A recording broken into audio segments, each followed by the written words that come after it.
Okay. Hi. It's been a while. My head is full of songs today because I definitely wanted to sing. It's been a while.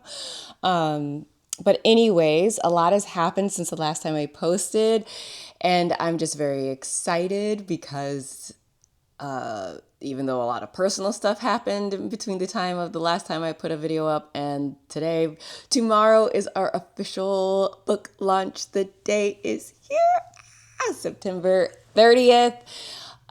We are doing a live stream on YouTube. I can put the link in the bio or the link in the description, and I will also be streaming from my personal Instagram. I might put the link in that as well. Any whoosy whats. So, in some amount of, I guess, celebration, I wanted to give some shout outs to the books that helped me and influenced some of the ideas, some of the storyline, and just played a big role in how my co-author Roy Qualls and I put this story together. If you don't know who I am H.E. Wallace, author of Points of Failure, Volume 1, Interwoven, which is going to be out tomorrow. I'm trying not to scream on the microphone, so apologies to anybody who is listening with their headphones in. But any whoosy whats, I just wanted to give a shout out. So some of the books are going to be books that I read that helped educate me and inspire me to write this story. There will be an honorable mention that didn't play into this one, but still held strong with me. And then some of the books are going to be books and or authors that some of them I read a long time ago and played a role, I really believe, in my personal writing style. And then some of them just shout out because they're so dang beautiful. So, to start, without a doubt, the number one influence, Miss Octavia Butler's Parable series, Parable of the Sower and Parable of the Talents. If you haven't read these books, do it. Read them a few times. This is the story of now. No doubt that woman had some knowledge and put it on pages. And she wrote these in the 90s, early and mid 90s. And then she passed away before, I think there was rumor of a third installment, which would have been amazing. And I like to think of the book that Roy and I wrote as the distant cousin to Lauren Olamina's destiny in these books, that our book is a distant cousin to that. So I'd like to pay homage, much respect, love, and appreciation to Octavia E. Butler for writing these amazing books. The other book that played a big role in understanding the cyclical nature of humanity, the global community, and also within a nation was I haven't finished it because it's hard. It's a hard read. Not because it's hard to read, but because it is difficult to read the history of the United States. But Howard Zinn's A People's History of the United States. As you can see, there is a lot of information. There's so much information. A lot of it is infuriating. And I think the thing that frustrates me the most is how cyclical the oppressive, dominating force of white supremacy and patriarchy and capitalism. But it's so good and informative, and the more you know, I think the easier it is to understand where we are today. And there were some particular historical events that inspired some particular imagined historical events of the book. So I hope you can catch those. If you do, you know where they came from. Okay. I guess this is kind of an honorable mention because I think this book plays into the Parable series as well. I feel like they exist in the same world, completely different authors, but A Handmaid's Tale by Margaret Atwood. I only read this recently. I'm kind of amazed and a little disturbed by how well particular people are playing the role of Serena Joy. If you know, you know. But I really loved how stark the writing style is in this book. I really enjoy how much you sit with June. I think the first and second season of the show did a really good job. I read this after the show because I wanted to know how the story was structured. And I think the first two seasons of the show did a miraculous job capturing the quiet intensity within the main character, June. So, but the show will never be able to do what a book does. That's just the reality. Shows and movies never execute it as well as your imagination can. So definitely pick this up. So the next four books, I just appreciate the writing style of the author, and then a couple of the authors were authors that I read when I was younger, and I think they greatly influenced my style of writing. So I'll start with those. Coming out of nowhere, David Sedaris.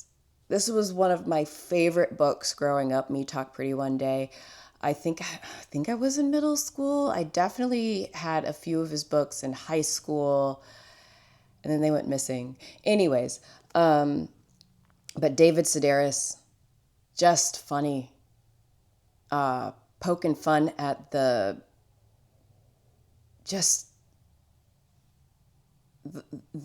banality of life, the mundane aspects of every day, the odd idiosyncrasies that each of us have. I just really appreciate his humor. Early influence as a writer. There is at least one chapter in the book that I feel like allowed me to dive into my satirical style of writing. Big swing in the other direction, I feel like, Wally Lamb. Now, this wasn't the first book I read of Wally Lamb. It was definitely She's Come Undone. But this book has stayed with me.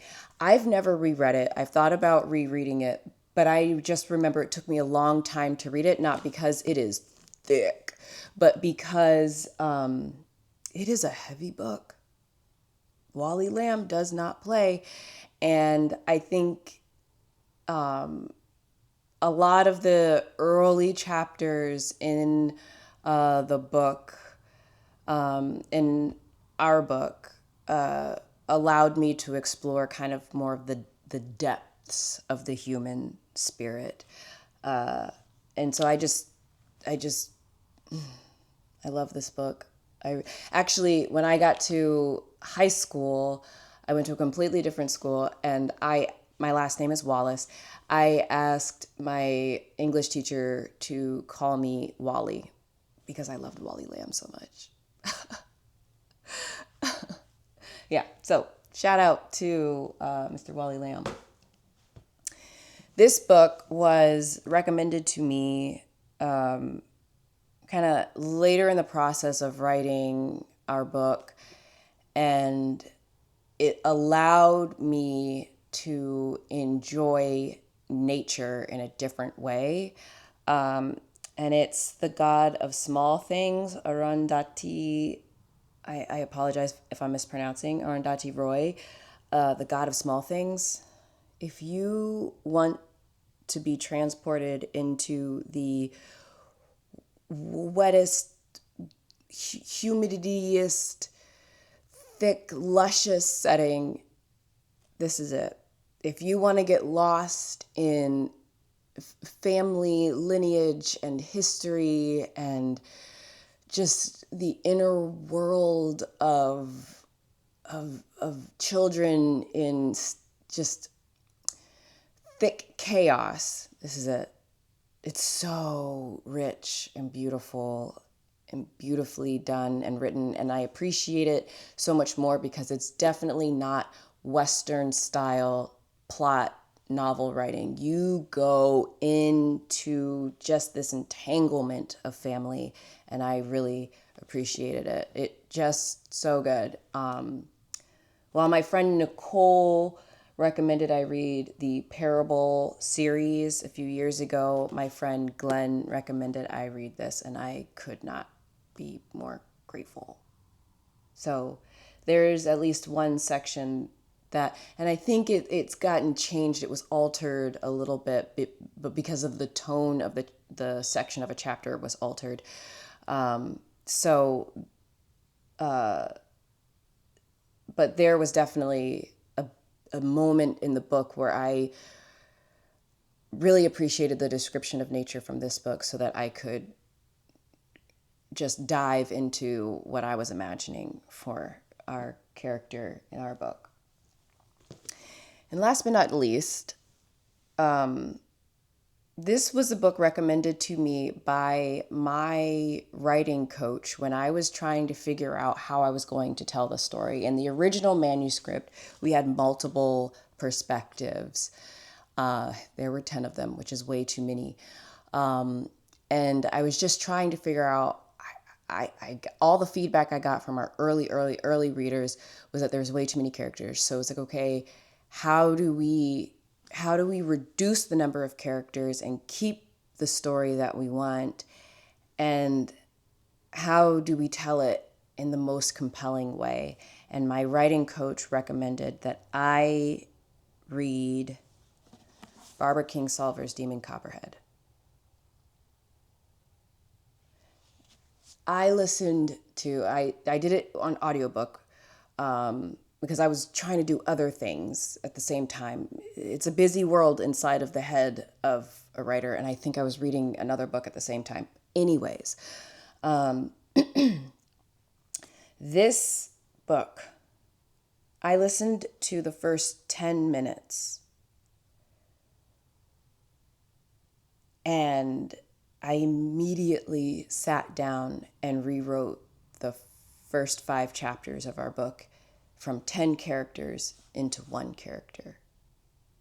That's the influence of Miss Barbara Kingsolver. I didn't know. The first time I guess I ever saw one of her books was The Poisonwood Bible, and that was, an Oprah book club, and my mom was reading it and she loved it. And I think I was like a teenager, and so anything my mom liked, I was like, can't be that good. So I never knew. But now I know. And I will never not know. Because, what? This is a great book. And I can also highly recommend listening to it. The audio version, the gentleman who reads it, he does the voice so well, from the character as a child into adulthood. And let me tell you, I would go on walks, I'd be running errands, I'd be at the grocery store, and I would be sobbing in the frozen section right beside the ice cream. That's how good it is. Laughing out loud and crying out loud in public. Read it or listen to it, I don't care. It's so well done. So these all wonderful books, all fantastic authors. I just can only hope that one day I will be as influential to somebody as all of these books and these authors.